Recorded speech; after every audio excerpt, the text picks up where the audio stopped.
U.S. President Donald Trump is back in office, and China is putting on a brave face. But how do the Chinese really feel? Welcome to China Uncensored. I'm Chris Chappell.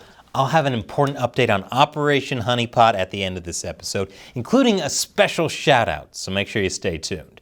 But meanwhile, don't forget to like this episode and leave a comment below with the honeypot emoji. And now, on with today's episode. So, China's new nightmare has begun. U.S. President Donald Trump is back in office. During his first term, Trump broke with decades of soft-on-China policy. During those politically fraught years, China was one of the few things that got bipartisan support. So the question is, will lightning strike twice? Of course, China isn't acting scared. Chinese Foreign Ministry spokeswoman Mao Ning said China stands ready to work with the new administration of the U.S. in the principles of mutual respect, peaceful coexistence, yada yada yada. That was the official response. Chinese netizens, on the other hand, had a much less bland reaction. Many commended Trump's victory, saying things like, "scored twice," "awesome," and "congratulations." Others said they're witnessing history being made, with the return of the king, or some might say the princess. It's a reference to a Chinese meme, and I've got to say, Trump is looking fine in that outfit.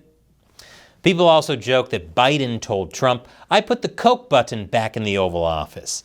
It's a reference to Biden removing Trump's quote-unquote Diet Coke button when he came into office. No word if Biden removed his son Hunter's other type of Coke button. Chinese netizens have quite the sense of humor. They're also saying that they look forward to the next 4 years, to the new situation, and hope to see positive changes. Wow, look at that optimism. Even after a lifetime of living under the CCP, the spirit of the Chinese people is tougher than cutting a Trump steak well done with plastic spoons. Netizens are also hoping for win-win mutual cooperation. Overall, the Chinese internet response was almost as chill as Trump on election night. Thank you very much. Wow. Which I'm sure former Vice President Kamala Harris hasn't quite recovered from. Just smile through the pain. And then, just like that, it was over. Trump's inauguration didn't leave a lasting mark on the front pages of Chinese social media site Weibo, and it barely left a mark at all in Chinese news media. Trump's inauguration barely got a mention in the front pages of Chinese news sites like the Beijing Daily and the People's Daily. And it just got a brief mention on the front page of Phoenix Network and China Daily. And what about my favorite Chinese state-run media, the Global Times? Well, even on Inauguration Day, you had to scroll down before you saw anything about Trump. While this is suspicious, as an American, seeing the news and social media go 5 minutes without everything being about Trump seems refreshing. Chinese media focused more on Chinese leader Xi Jinping presiding over a meeting he had during that time. Yes, Trump, the guy who put his name on everything, may have a big ego, but it's still nowhere as big as Xi Jinping's. So the Chinese people are already moving on, and the Chinese media is making light of the occasion. But deep down inside, China knows that Trump's inauguration is a big deal. During Trump's first term, Xi Jinping put a lot of effort into charming Trump, even going so far as to let Trump into the Forbidden City and taking him out to see Peking Opera. He did everything short of sharing his honey with him. The thing is, Trump has arguably been the most China realist president the U.S. has had.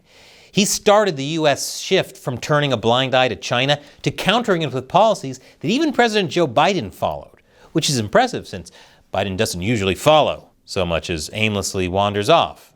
From the looks of Trump's cabinet picks, it appears Trump's going to keep going hard on China, especially after Trump mentioned taking back the Panama Canal from China.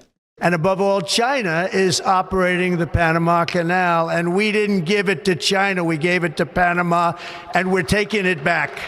Trump is one princess you don't want to mess with.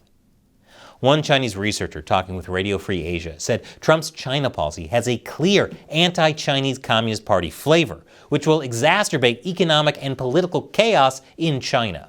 The CCP can't afford to see Trump carry out his threats, especially his promise to impose a 60% tariff on Chinese goods. It's still grappling with its ongoing property crisis, huge local government debt, youth unemployment, and more. Chinese media is also strangely silent about that. Curious. But that's why, in the lead up to the inauguration, Chinese outlets have been rattling on about how the U.S. needs to get rid of its Cold War thinking and focus on other issues like illegal immigration and inflation. Yes, don't think about China. After all, tariffs, they say, will only hurt the U.S. and drive allies to China. Or, to translate, please don't do exactly that. We're terrified. No one likes us. In China's ongoing effort to get its way, China's Vice President Han Zheng met with a ton of American business leaders right before the inauguration, urging more U.S. investment. Because apparently there are still tons of business people who are gullible enough to invest in China. I guess that means I'll be doing future episodes on them, so thanks for the job security.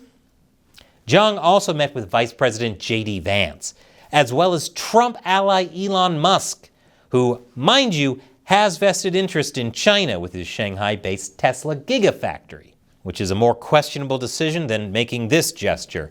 That'll feed the media's outrage machine for a good couple of hours. Meanwhile, pro-CCP influencers are kissing up to Trump. And so is TikTok, whose CEO attended Trump's inauguration.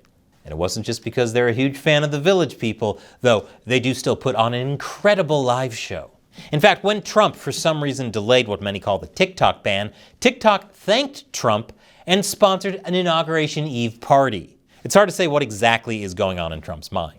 Trump says that he wants to create a joint venture, though he says he may or may not do a TikTok deal depending on what's offered. Given Trump's history of saying one thing and doing another, the CCP might be in for a very long 4 years. And now, Operation Honeypot. You, my 50-cent army, have absolutely blown me away. 2 weeks ago, I published a video exposing how China Uncensored and other anti-CCP YouTubers suddenly lost more than half of our views in the beginning of November. Our YouTube rep told us we needed more engagement on our videos. So we challenged you, our viewers, to engage by liking our videos and leaving comments with the honeypot emoji. Since I started Operation Honeypot, you have left more than 56,000 honeypot comments on China Uncensored videos. Likes on our videos have doubled. We're getting up to 10 times the number of comments we used to. You wanted engagement, YouTube? You got engagement. And yet, video views have barely gotten better. Very interesting. Does this mean that the problem wasn't with our videos after all? Last week, YouTube sent me an email saying they were going to investigate. I'm still waiting for YouTube to get back to me. So, you know what that means. Operation Honeypot is still going full steam ahead. And I want to thank you, my 50-cent army, for making it a success.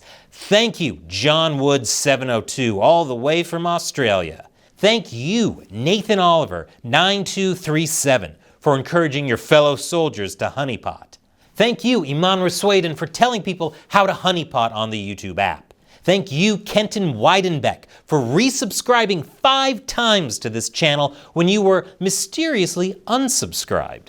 Thank you, Zedhawk5087. We do read the comments. And Zedhawk, the sudden drop in viewership is not because of our new China Uncensored website. First, our views cratered weeks before we even launched the website. And we lost on average between 100 and 200,000 views per video. We definitely don't have that many people subscribing to our website. But speaking of our website, it would help us so much to keep China Uncensored going if more of you did subscribe at ChinaUncensored.tv. We do have exclusive episodes and live streams there, so check it out. I wish I could thank all of you personally for Operation Honeypot. It's given me new hope that China Uncensored can survive despite everything YouTube is throwing at us. Let's keep it going. Like this video and leave your honeypot comment below.